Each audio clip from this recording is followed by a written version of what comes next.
calles, y es por eso que convocamos el 13 de marzo para que salgamos a las calles. Y se viene porque se viene el paro, señores. 13 de marzo, paro de actividades. Y ahora, Fachito, toda la prepotencia se viene, y ese paro va a ser fuerte, y va a ser fuerte porque la gente está empingada, la gente no quiere saber absolutamente nada. Si ya hace en noviembre le dijeron no, y este necio sigue haciéndole pendejadas al país, la gente está empingada. Es todo el mundo, que los mismos grupos esos de lilas, hay unos que dicen, chuta, qué equivocación más grande, este hijo de la grandísima. Así dicen, hágame el favor. Es decir, la cosa se le está poniendo extremadamente fuerte. 13 de marzo, paro de actividades, van a las calles, la gente ya se empingó. Vamos a mirar de inmediato. Empecemos. Bueno, buen día a los medios de comunicación, a quienes nos acompañan por las redes sociales. Mi nombre es Andrés Quispe, presidente de la UNE. Me acompaña el doctor Vladimir Andosilla, quien es nuestro abogado, también junto a la compañera Isabel Vargas, presidenta de la Federación de Barrios de Quito, el compañero Carlos Castellano, presidente del Frente Popular de Pichincha y de varias organizaciones sociales de aquí, de la ciudad y la provincia como tal, y también de los pequeños comerciantes y trabajadores autónomos. La Unión Nacional de Educadores, junto a varias organizaciones sociales de aquí, de la ciudad de Quito y del Frente Popular, presentamos el día de hoy la acción pública de inconstitucionalidad a lo que se está denominando la famosa ley GATS. Y lo hacemos por los siguientes motivos. El país conoce que efectivamente hay despilfarros en algunos municipios, que hay procesos de corrupción.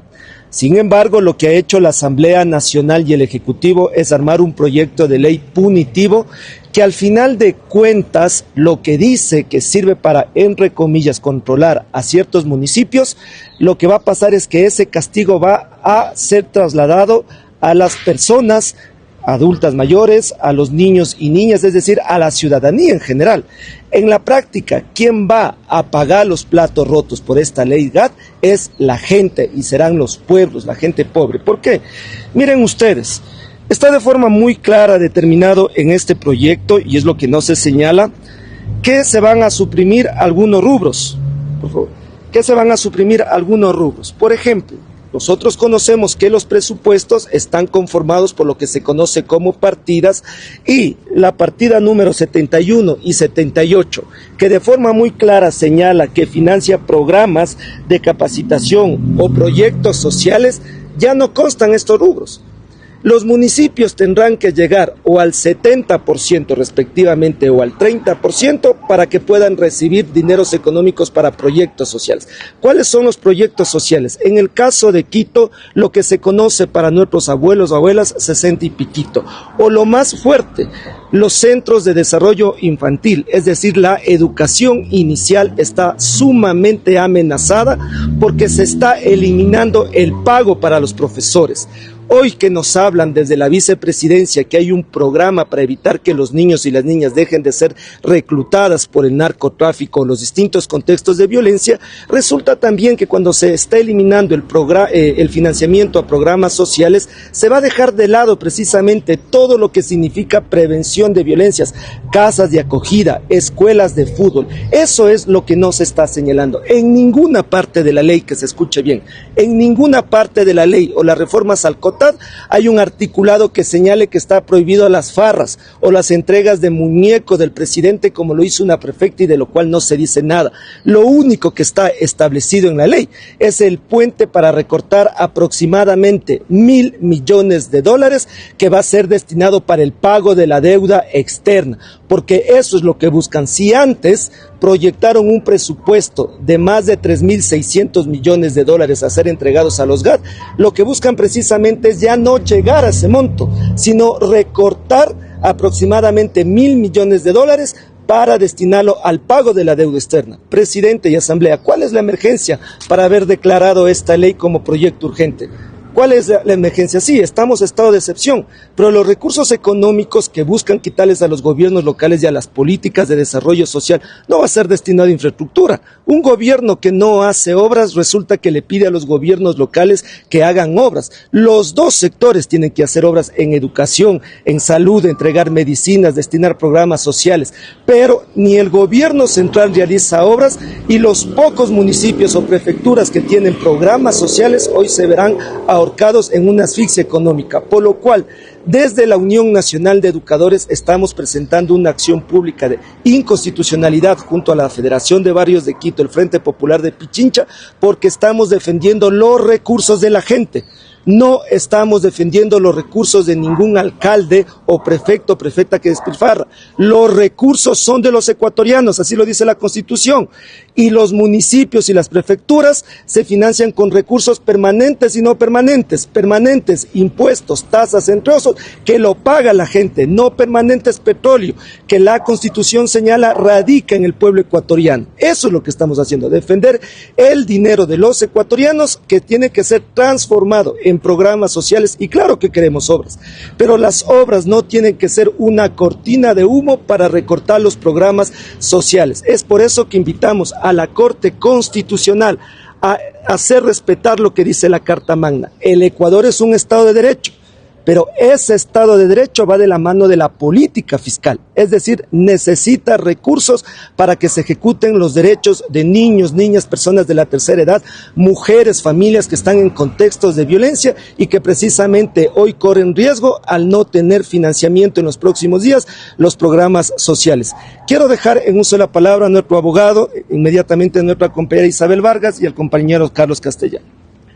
Recortado el presupuesto en salud, ha recortado el presupuesto en educación y ahora va por el presupuesto de los municipios. Ya ha dicho que con esto se va a ahorrar alrededor de $1.000 millones y obviamente que es para pagar las deudas del Fondo Monetario Internacional, porque si revisamos la Carta de Intención del 2024, en el artículo 14 coincide en las fechas justamente de los ajustes a esta ley, al artículo 198 del Código Orgánico Territorial. Desde los barrios de Quito rechazamos porque al eliminar, al dejar a un lado al subgrupo 71, que es exclusivamente gastos de personal de inversión, prácticamente estaría dejando sin que se pueda ejecutar ni la obra pública ni el proyecto social, afectando a niños, niñas, adolescentes, a jóvenes, a las personas de la tercera edad. Por eso es que junto con la Unión Nacional de Educadores del Frente Popular presentamos esta demanda de inconstitucionalidad y exigimos a los jueces de la Corte Constitucional que actúen en derecho. Esta lucha por el momento es jurídica, pero estamos preparando también el calentar las calles y es por eso que convocamos el 13 de marzo para que salgamos a las calles, porque solo de esta manera la voz del pueblo es escuchada y haremos respetar nuestros derechos como lo hicimos en octubre del 2025 y el rechazo al presidente de la República que se le dijo en la consulta popular no, y esta vez también. La inversión también es personal.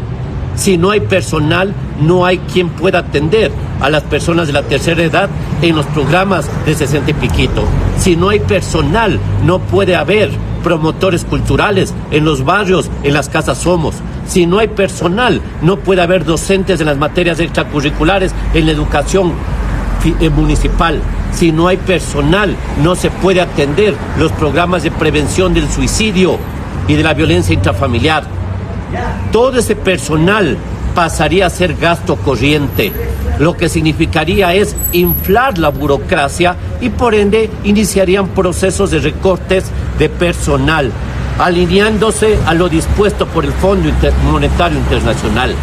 Es decir, esta ley afecta los derechos de los ciudadanos y de las ciudadanas. Esto va más allá de una disputa política entre movimientos o partidos.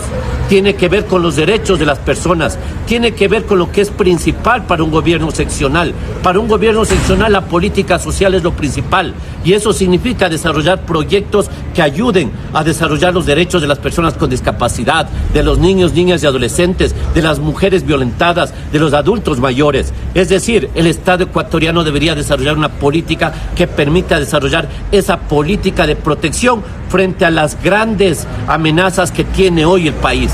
La violencia, el crimen organizado solamente puede ser combatido con la construcción de un tejido social que sostenga a las personas desempleadas, que sostengan a las madres violentadas, que sostengan a los huérfanos de esta guerra criminal que se ha desatado entre las bandas del narcotráfico. Solamente con una política de esa naturaleza podremos. En conclusión, el escenario para el 13 de marzo está servido.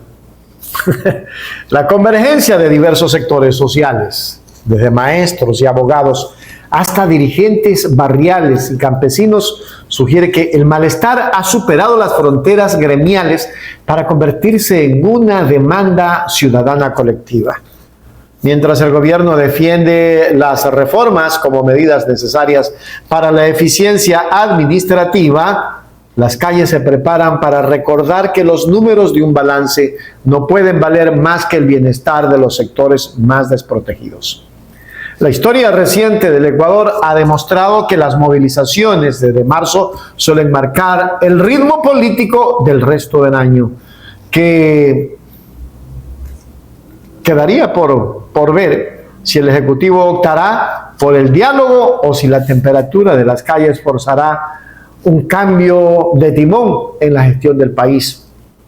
Un cambio de timón que es urgente, un cambio de timón que ya es hora. Quito se levanta, hay otras ciudades que se están organizando, Guayaquil, es decir, el 13 de marzo podría ser la explosión social. Cuidado, señor Noboa. Y esto se le va a agravar porque por muy poco menos han sacado a presidentes prácticamente a patadas. Hágase miembro plata, miembro oro, suscríbase a Hechos Ecuador Noticias, no se olvide darle like, me gusta, la campanita, actívela, pero por sobre todas las cosas, comenta, man, comenta. Hechos Ecuador, suscríbete ya. Hechos Ecuador, suscríbete ya. Hechos Ecuador, la verdad está ahí. No te pierdas nada, cada día algo nuevo. Conéctate al canal y mantente informado. Siempre estamos aquí para darte lo mejor. Hechos Ecuador, claro, la verdad sin temor. Hechos Ecuador.